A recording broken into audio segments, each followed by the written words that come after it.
No Rio de Janeiro, onde eu nasci, vivo e trabalho, a riqueza e a pobreza extrema convivem lado a lado. E, infelizmente, isso não é uma realidade só no Brasil, mas no mundo todo.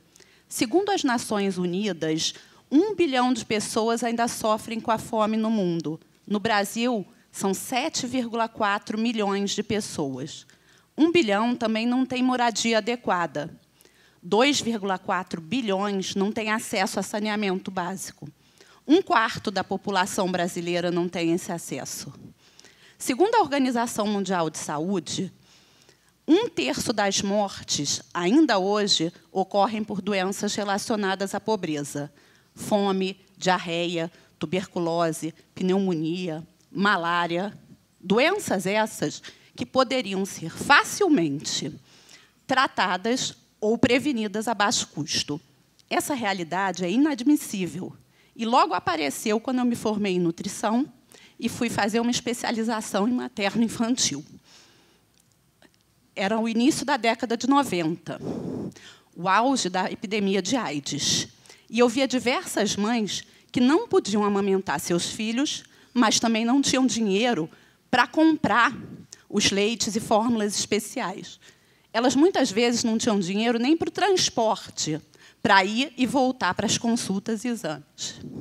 Os remédios que elas tomavam eram muito fortes, e isso fazia com que os efeitos colaterais fossem grandes e os cuidados com os filhos fossem ainda mais difíceis. Uma das minhas maiores frustrações era ver reinternações, não por causa da doença, mas pelas condições de miséria que essas pessoas viviam. Elas adoeciam, eram internadas, tratadas, voltavam para casa para as condições de miséria e, muitas vezes, se reinternavam em condições ainda piores. Eu ficava impotente, achava que não tinha solução para isso. E acabei me afastando da saúde pública. Mas continuou aquela angústia e aquela dor no meu coração, e eu pensando, tem que ter uma solução para isso. Aí eu comecei a ouvir falar de um projeto, Saúde Criança, e resolvi, em 1999, me candidatar voluntária. Chegando lá, eu conheci a doutora Vera Cordeiro, médica que trabalhou por mais de 20 anos no Hospital Federal da Lagoa, no Rio.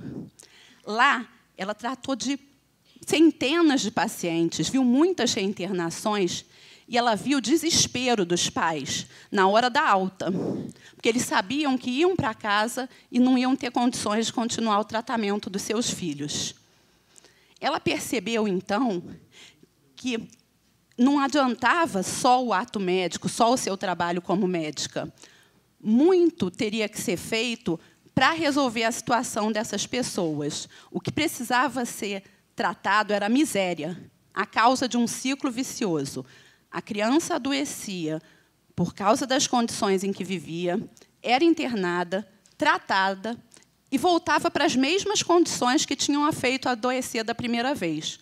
Era, então, reinternada e, muitas vezes, morria. Ela percebeu que só tratar do estado físico não era o suficiente e resolveu abrir uma instituição para tratar das demandas e necessidades sociais dessas famílias. Foi nesse momento que eu me juntei a ela e a diversos voluntários para tentar atender essas demandas sociais. Não só doando medicamentos, alimentos, dinheiro para o transporte, mas também pensando em como essas famílias, após os 2 anos, em média, que ficam no projeto, podiam se autossustentar. Foi ouvindo, de baixo para cima, essas famílias que a gente atendia, que a metodologia do Saúde Criança foi sendo formada. Casos como o da Andréia, que tinha 6 filhos e um dia chegou desesperada, chorando, porque os filhos iam ser tirados dela. Nesse dia, eu fui com o assistente social e o motorista do Saúde Criança até onde essa família morava. E o que eu vi me choca ainda hoje. Eles moravam debaixo das fundições de uma casa, num buraco cavado na terra. Não tinha luz, não tinha água, não tinha saneamento. Era uma miséria e insalubridade totais. Ou ainda um caso da Ana Maria, que chegou no Saúde Criança com 4 filhos, sendo que o mais novo tinha síndrome de Down e problemas cardíacos, E eles só viviam da renda do marido dela, que era atendente numa padaria. A irmã dela, que era viciada em drogas, faleceu de uma overdose. E a Ana Maria ainda pegou os 3 filhos da irmã para criar. Sendo que essas crianças antes viviam na rua, não tinham nenhum documento, nunca tinham frequentado uma creche ou escola. Ou ainda o caso da Gláucia, que tinha 2 filhos com uma doença genética séria. Vivia mais no hospital do que em casa. E quando um filho internava, ela tinha que levar o outro, porque não tinha com quem deixar. Toda a renda dessa família era o benefício de prestação continuada do governo, um salário mínimo. Vendo esses casos, a gente viu que a pobreza é multidimensional, envolve muitas coisas, e só uma intervenção em muitas áreas também poderia transformar a vida dessas famílias. Nós começamos, então, a construir a metodologia do Saúde Criança, o Plano de Ação Familiar, com ações em 5 áreas: saúde, educação, moradia, cidadania e geração de renda. Na saúde, não só doando medicamentos, exames, equipamentos médicos, mas também explicando para a família diagnóstico, prognóstico, tratamento, e acompanhando para ver se as vacinas estão em dia, se estão indo nas consultas. Na parte de geração de renda, percebendo quais habilidades e possibilidades dessas famílias para gerar renda.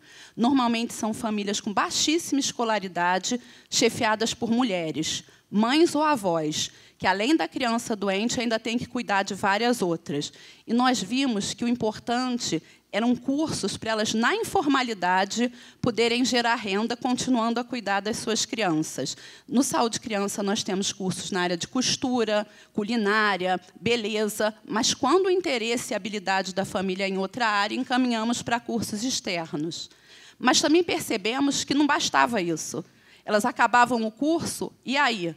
E aí começamos a doar material de trabalho. Alguém que acaba um curso de costura ganha máquina de costura, e aí sim pode começar a gerar renda na sua vizinhança. Na culinária, a mesma coisa. Ganha batedeira, assadeira e outros itens que precise. Na cidadania, nós orientamos a família sobre todos os benefícios do governo, porque muitas vezes elas não sabem que têm direito a benefícios. Documentação. Muita gente chega sem a documentação completa, ou porque nunca teve, ou porque perdeu, extraviou, numa enchente, no incêndio, aconteceu alguma coisa. E nós também orientamos quanto a isso. Na educação, ajudando a inserir na escola essas crianças especiais e acompanhando frequência, aproveitamento, questões que a criança possa estar tendo que dificultem sua vida escolar. E orientando os pais sobre a importância da educação para os filhos e deles acompanharem a educação. Temos também psicopedagogas para apoiar o processo. Na moradia, muitas vezes, a família está numa casa que não tem condições de atender a vida daquela criança doente. Ou não tem um banheiro que nós temos que construir, ou não tem acessibilidade, temos que fazer uma rampa, ampliar corredores, portas, para que a cadeira de roda possa circular. Ou casos mais simples, de resolver problemas de mofo, infiltração, problemas como falta de ventilação. Nós percebemos que o Saúde Criança começou a ganhar muitos prêmios, transformar realmente a vida de famílias, porque nós atingimos várias áreas e realmente não fazemos uma maquiagem na saúde e na pobreza. Vamos a fundo nas questões que as famílias precisam. O trabalho se espalhou. Hoje ele está em 6 estados, junto a 23 hospitais públicos, virou uma política pública em Belo Horizonte e influenciou empreendedores sociais do mundo todo. Nós vimos que as famílias agora não têm que ficar desesperadas pensando: vou comprar comida ou medicamento do meu filho? E eu gostaria de terminar falando uma frase da Margaret Mead. Nunca duvide de um grupo muito comprometido de pessoas. Elas podem mudar o mundo. Na verdade, foi assim que sempre aconteceu. Muito obrigada.